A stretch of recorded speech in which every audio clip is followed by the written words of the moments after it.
السلام علیکم ناظرین، وزیر اعظم عمران خان پر اندرونی اور بیرونی دباؤ بڑھتا جا رہا ہے۔ اندرونی دباؤ آپ کو معلوم ہے کہ پی ڈی ایم کی طرف سے تھا اور تمام اپوزیشن جماعتیں مل کر حکومت پر صرف اور صرف ایک نقطے پر دباؤ ڈال رہی ہیں کہ ان کے کیسز ختم کیے جائیں اور ان کو این آر او دیا جائے۔ اب جو اختلافات پی ڈی ایم کے اندر سامنے آئے ہیں، پاکستان پیپلز پارٹی اور مسلم لیگ نون میں جو سینٹ کے اندر اپوزیشن لیڈر کی نامزدگی کے اوپر یوسف رضا گیلانی پر سارا معاملہ جو اٹھ کھڑا ہوا، اس پہ آج شیری رحمان نے اور مولانا فضل الرحمان کی جماعت کے سابق رہنما حافظ حسین احمد نے مسلم لیگ نون کے بخیے ادھیڑ کر رکھ دیے ہیں۔ دوسری جانب مریم نواز اور مولانا فضل الرحمان دونوں شدید بیمار اور ان کو ڈاکٹرز نے آرام کا مشورہ دیا ہے، ان کو بخار اور گلے میں تکلیف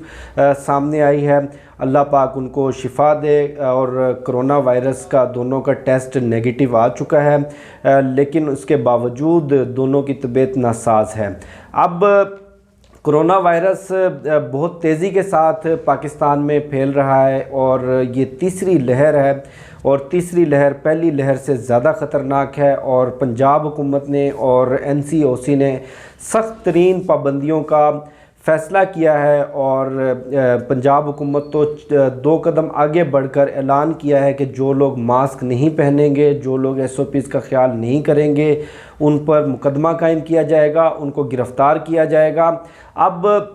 یہ حکومت کی 2 رخی پالیسی ہے کہ ایک طرف جو عام شہری، ایک عام سی موٹر سائیکل چلانے والا ایک غریب بندہ، اس پر ماسک نہ پہننے پر پرچہ دے کر اس کو 6 ماہ کے لیے جیل بھیج دیا جائے، جبکہ پاکستان ڈکیت موومنٹ جو کہ سب سے بڑی وجہ بنی کرونا کے پھیلاؤ میں، ان کے خلاف کوئی کسی قسم کی کارروائی نہیں کی گئی، نہ ان کے خلاف کوئی مقدمات قائم کیے گئے۔ کرونا پابندیوں کے باوجود انہوں نے پورے پاکستان کے تمام بڑے شہروں میں جلسے جلوس کیے، اور بڑے بڑے کراؤڈ سے مراد یہ ان کے اپنے دعوے ہیں کہ لاکھوں لوگوں نے شرکت کی، جس کی وجہ سے کرونا بڑی تیزی سے پاکستان کے تمام بڑے شہروں کے اندر اس وقت پھیل چکا ہے۔ اب جو بیرونی دباؤ ہے، بیرونی دباؤ آپ کو معلوم ہوگا، افغانستان میں طالبان اور امریکہ کے مابین ایک امن معاہدہ ہوا تھا۔ اس امن معاہدے کی روح سے 1 مئی کو امریکہ اور نیٹو نے اپنی تمام افواج کو افغانستان سے نکالنا تھا، لیکن نئے امریکی صدر جو بائیڈن جو اس وقت اقتدار میں ہیں، انہوں نے واضح طور پر 2 ٹوک اعلان کر دیا ہے کہ وہ 1 مئی کو افغانستان سے اپنی افواج کا انخلاء نہیں کریں گے، جبکہ طالبان نے رد عمل میں یہ کہا ہے کہ اگر 1 مئی کو امریکہ معاہدے کے مطابق، دوحہ معاہدے کے مطابق اپنی افواج کا انخلاء نہیں کرتا تو امریکی افواج پر اور نیٹو کی افواج کے اوپر حملے کیے جائیں گے، اور ایک ایسی جنگ چھڑ جائے گی جو کہ 20 سال کی تاریخ میں کبھی دیکھنے میں نہیں آئی، اور اس جنگ کے جو اثرات ہوں گے اور اس جنگ کی جو شدت ہوگی اس کو پوری دنیا محسوس کرے گی۔ الٹیمیٹلی اس جنگ کے اثرات پاکستان پر بھی آنے ہیں، کیونکہ افغانستان کا استحکام، افغانستان کے اندر سیکیورٹی کی صورتحال کا براہ راست اثر پاکستان پر پڑتا ہے۔ اب بہت ساری ملاقاتیں ہوئی ہیں امریکی جنرلز کی، نیٹو کے جنرلز کی، اور امریکی وزیر دفاع کی پاکستان کے حکام کے ساتھ، جنرل قمر جاوید باجوہ کے ساتھ، وزیر اعظم عمران خان کے ساتھ، اور امریکہ پاکستان کے اوپر دباؤ ڈال رہا ہے کہ آپ کسی طرح سے جو افغانستان کے اندر جو انٹرا افغان ڈائلاگ ہے، یعنی کہ مستقبل کا افغانستان کس طرح کا ہوگا، مستقبل میں پاور شیئرنگ فارمولا، اور جو امریکی افواج کے انخلاء کے بعد جو افغانستان کا منظرنامہ ہوگا، اس میں طالبان کے اوپر اپنا اثر و رسوخ استعمال کریں کہ موجودہ افغان گورنمنٹ کو موجودہ افغان سیٹ اپ کے ساتھ بیٹھ کر کوئی معاملے کا، مسئلے کا حل نکالا جائے۔ اب اس حوالے سے پاکستان اپنی تمام تر کوششیں جو کر سکتا تھا وہ کر چکا ہے، اس سے زیادہ مزید پاکستان کے بس میں نہیں ہے کوششیں کرنا طالبان کو ٹیبل ٹاک پر بٹھا دیا، امریکہ کے ساتھ امن معاہدہ کروا دیا۔ اب جو انٹرا افغان ڈائیلاگ چل رہا ہے، افغانستان کے اپنے جو مختلف طبقات کی نمائندگی کرتے ہیں لوگ، افغان حکومت، طالبان کے نمائندے، شمالی اتحاد کے نمائندے، خطے کی دیگر طاقتیں، چین، امریکہ، روس اور ایران اور پاکستان کے نمائندے اس وقت ماسکو میں مذاکرات کر رہے ہیں۔ ان مذاکرات میں کچھ جو چنیدہ جو نکات سامنے آئے، ان میں ایک یہ تھا کہ نئے صدارتی انتخابات کروائے جائیں، جو کہ طالبان نے مسترد کر دیا ہے، اور کسی قسم کی عبوری حکومت کے سیٹ اپ پر موجودہ افغان حکومت رضامند نہیں ہے، جبکہ طالبان نہ اس سیٹ اپ کو ماننے کو تیار ہیں، نہ اس سیٹ اپ کے زیر نگرانی کسی پاور شیئرنگ فارمولے کے اوپر وہ اتفاق کرتے دکھائی دیتے ہیں۔ اب جو افغانستان کا منظرنامہ بنتا نظر آ رہا ہے وہ واضح طور پر یہی ہے کہ 1 مئی کے بعد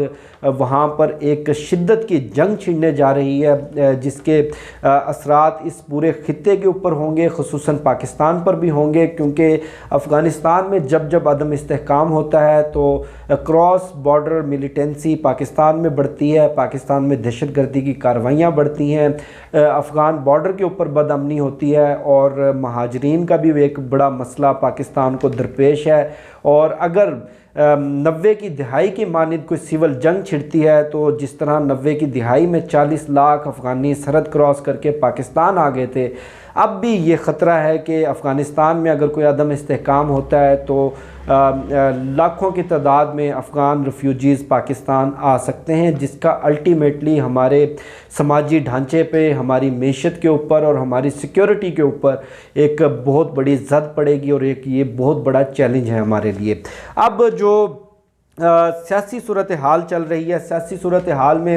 شہری رحمان نے واضح طور پر آج مریم نواز اور مسلم لیگ نون کے بخیے ادھیڑ دیے۔ ان کا یہ کہنا تھا کہ اگر اپوزیشن لیڈر کا عہدہ اتنا ہی بے وقت ہے تو مسلم لیگ نون اتنا اصرار کیوں کر رہی تھی، مسلم لیگ نون کیوں ڈٹ گئی تھی اس بے وقت عہدے کے لیے؟ یہ ان کے لیے بے وقت ہوگا، ہمارے لیے یہ بے وقت نہیں ہے۔ اور ایک خفیہ رابطہ بھی ہوا ہے مولانا فضل الرحمان، آصف علی زرداری اور نواز شریف کے درمیان۔ اس رابطے کے اندر تینوں رہنماؤں کی جانب سے یہ اتفاق کیا گیا ہے کہ پی ڈی ایم اور مسلم لیگ نون اور پیپلز پارٹی کی راہیں تو جدا ہو چکی ہیں، لیکن حکومت پر دباؤ بنانے کے لیے، حکومت پر دباؤ بڑھانے کے لیے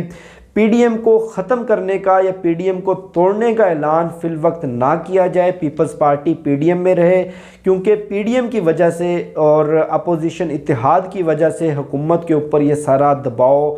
برقرار رکھا گیا ہے، جس کی وجہ سے مقدمات میں ریلیف بھی ملا ہے، اور اپوزیشن کے رہنماؤں کی ضمانتیں بھی ہوئی ہیں، اور حکومت دباؤ میں نظر بھی آتی ہے۔ یہ بیانیہ تو اپوزیشن رہنماؤں کا ہے، لیکن جو ان کی اصلیت، جو ان کا اصل مکروہ چہرہ اور جو ان کی اصل اوقات ہے وہ آپ لوگ چند روز سے دیکھ ہی رہے ہیں۔ اب حافظ حسین احمد صاحب بڑے قریبی رہے ہیں مولانا فضل الرحمان کے، 4 دہائیوں تک وہ ان کا رائٹ ہینڈ رہے ہیں۔ آج انہوں نے ایک جلسے سے خطاب میں مولانا فضل الرحمان کو ان کی جو طبیعت ناساز ہوئی ہے اس پر انہوں نے طنز کا نشانہ بنایا۔ ان کا یہ کہنا تھا کہ جو جھٹکا آصف علی زرداری نے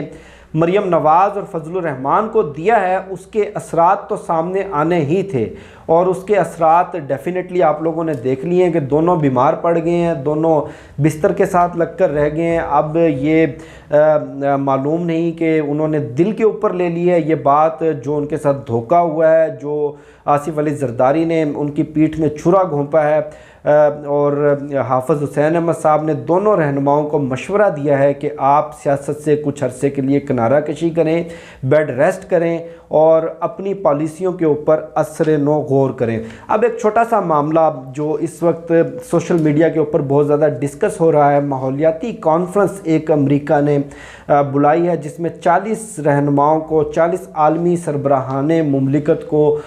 دعوت دی گئی ہے، لیکن پاکستان کو اس کانفرنس میں شرکت کی دعوت نہیں دی گئی۔ اب جو کیٹیگریز بنائی گئی ہیں، جس بنیاد کے اوپر یہ دعوت نامے بھیجے گئے ہیں، سب سے جو ٹاپ